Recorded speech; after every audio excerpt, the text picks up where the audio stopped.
A clip from Dr. Sanjay Gupta's documentary, Weed, which airs on CNN this Sunday night. Sanjay spent a year investigating the fight over medical marijuana. More and more Americans are using it. Just a few days ago, Washington, D.C. opened up its first medical marijuana dispensary. And CNN's chief medical correspondent, Dr. Sanjay Gupta, joins me now. Sanjay, welcome to you. Thank you. Thanks for having me. So, come on, you've been looking at this for a year, and I want to remind you that in 2009, you wrote a Time magazine article entitled Why I Would Vote No on Pot.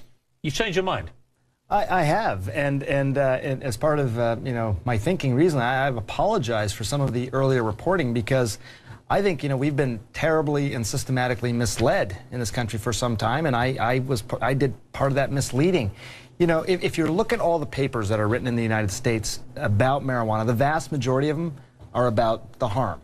That we fund studies on harm, we don't fund studies on benefit nearly as much. So it gives a distorted picture. But I didn't look far enough, I didn't look deep enough, I didn't look at labs in other countries that are doing some incredible research. I didn't listen to the chorus of patients who said, not only does marijuana work for me, it's the only thing that works for me. I took the DEA at their word when they said it's a Schedule I substance and has no medical applications. There was no scientific basis for them to say that. So when New York Mayor Bloomberg was quoted as saying medical marijuana is the greatest hoax of all time, what do you say to him? I'm surprised, I follow a lot of the mayor's comments quite closely. I listen to those comments as well. As part of those same comments, he was saying that the potency of marijuana has gone up. That is true. It has gone up probably over the last several years. But I urge him to look at the scientific papers. I was just looking at them again in preparation for your show. The science is there. This isn't anecdotal. This isn't in the realm of conjecture anymore. I mean, for a long time, we've just ignored these papers. But this was a drug, that was used for thousands of years. Now, in your documentary, you get into the effects of medical marijuana, which sometimes can be quite instant. It's quite dramatic. It really can. It works, and it can work very quickly. In fact, let me just show you. I always have two strains. Meet 19-year-old Chaz Moore. He uses many different strains of marijuana, many of them high in CBD, to treat his rare disorder of the diaphragm. My abs will lock up. That's why he's talking this way, almost speaking in hiccups, like he can't catch his breath. It's called myoclonus diaphragmatic flutter. This fluttering here, it's annoying, but it becomes painful pretty quickly, I imagine. Yeah, after 15, 20 minutes is where I can start to really feel it. He's about to show me how the marijuana works. He's been convulsing now for 7 minutes. How quickly do you expect this to work? Within the first 5 minutes.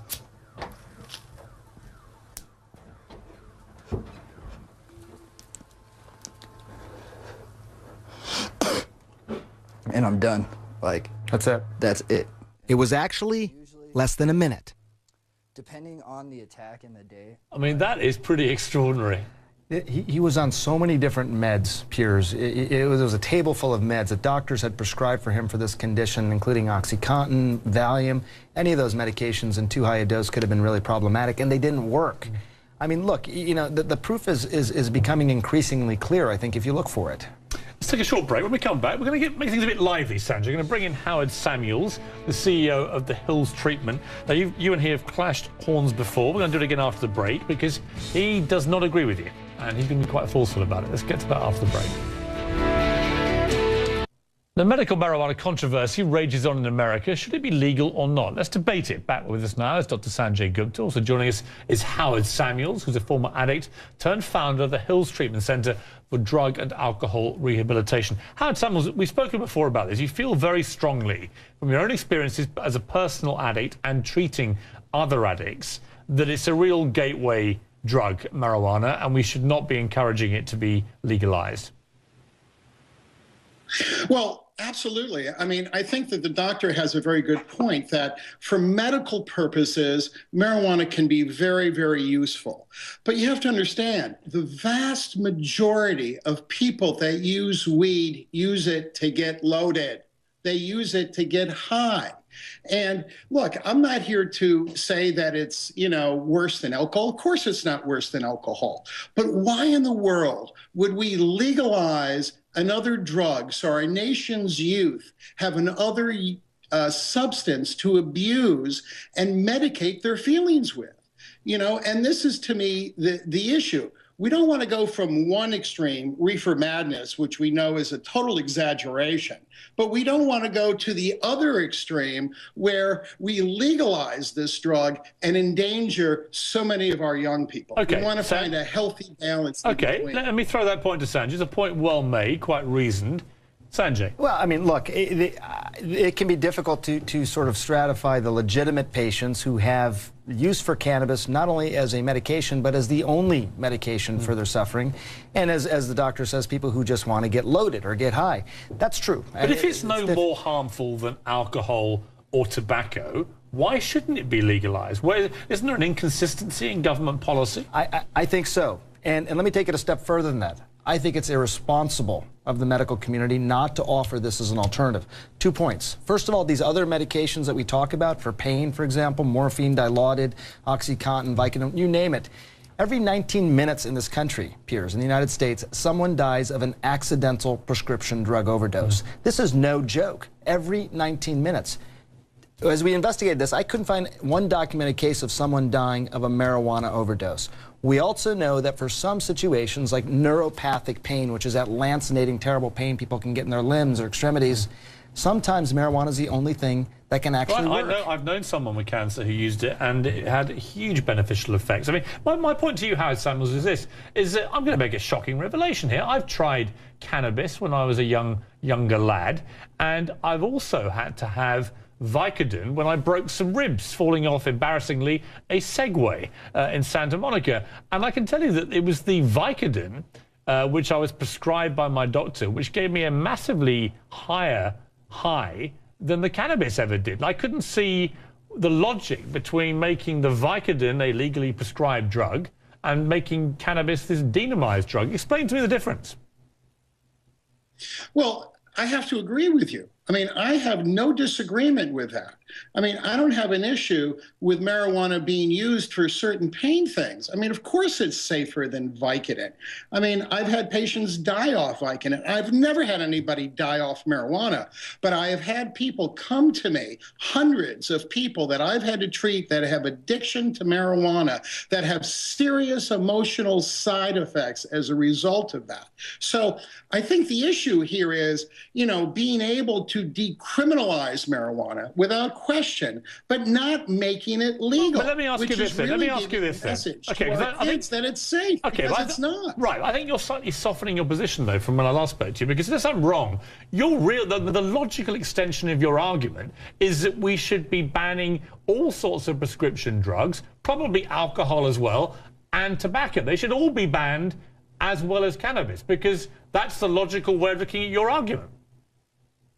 No, I never, and I'm sorry if you misunderstood me, that all these drugs do have a place. The problem is that we don't have a medical restrictions, that these drugs are all too open on the market for abuse.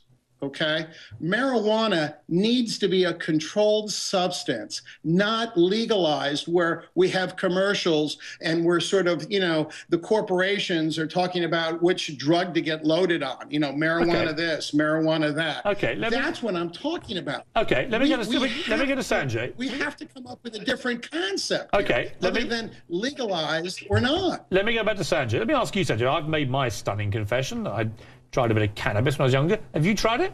I have tried it. What effect did it have on you compared to, say, drinking alcohol or whatever? Well, you know, the irony is in some ways, because I've been working on this documentary, it was a while ago that I tried this. I didn't particularly care for it, actually. It made me kind of anxious, and it wasn't a very pleasant feeling, I think. And I talked to a lot of people who've had similar sort of experiences.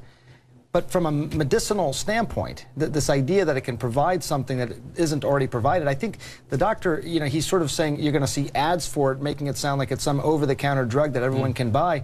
Right now it's listed as the most dangerous substance. It's in the category of most dangerous substances in America. I think. The addiction is possibly real, about 9%. Put it in context, cocaine is about 20%. That's actually considered less dangerous than marijuana. Alcohol has a higher rate of addiction. Smoking, 30%, and that leads to far more deaths than marijuana. So I just don't quite understand the moral equivalence that the doctor is making here. Right. Howard Samuels, it's always good to talk to you. Well, the final word to you, Howard Samuels. I'm not saying marijuana is more dangerous than cocaine. Of course it's not. You know, the U.S. government ridiculous. is saying that. I am saying, though, that marijuana should not be legalized because it is harmful to the emotional state of people have long-term exposure to it. And I've seen that. And anybody in the treatment field is going to tell you the same thing. But isn't that, Howard Samuels, let me jump in. Let me jump in. Isn't that also true, though, of so many other things? I mean, isn't it true of alcohol, tobacco, Vicodin, and everything else? Is that you will have a percentage of people. You have a percentage of people. So, but the solution. But here's the point that Sanjay's making: is there has to be surely a consistency. It's not to legalize it. Right, but we're doing the same thing. We're giving more people an opportunity to get loaded. Why do we want to support that? Okay, last word to you, Sanjay. Well, look, I'm not quite sure I follow the doctor's arguments here. I think it is a potentially very effective medicine that has not been given a fair shake for 70 years in this country. I think it can treat things that other medicines that exist now that are far more dangerous, far more toxic, lead to far more deaths, cannot treat. It's bizarre to me, quite frankly. I think it's inhumane to these patients who can't get this treatment. I met patients in Colorado who can get treatment, but they can never leave their state. It's ridiculous. And the doctor, I think, maybe he would agree with me, maybe he won't, I'm not sure. I don't understand his position, but it is irresponsible, I think, of the medical community not to have this as an option. I have children. I don't want them getting loaded, as he says, on this stuff either. That's not the point. Right. The point is that we're trying to help take care of people, and we should not take marijuana off the table as an option here. Sanjay, got to leave it there. Good to talk to you. And I totally agree with you. But we shouldn't legalize it so our kids have an option to get loaded on a daily basis. You've made your point. Okay. You've made your point, sir, very loudly and clearly. It's a debate that will carry on raging because Americans are talking about this up and down the country, and more states are beginning to legalize it for medicinal reasons. Anyway, Sanjay's documentary Weed airs this Sunday at 8 p.m. on CNN.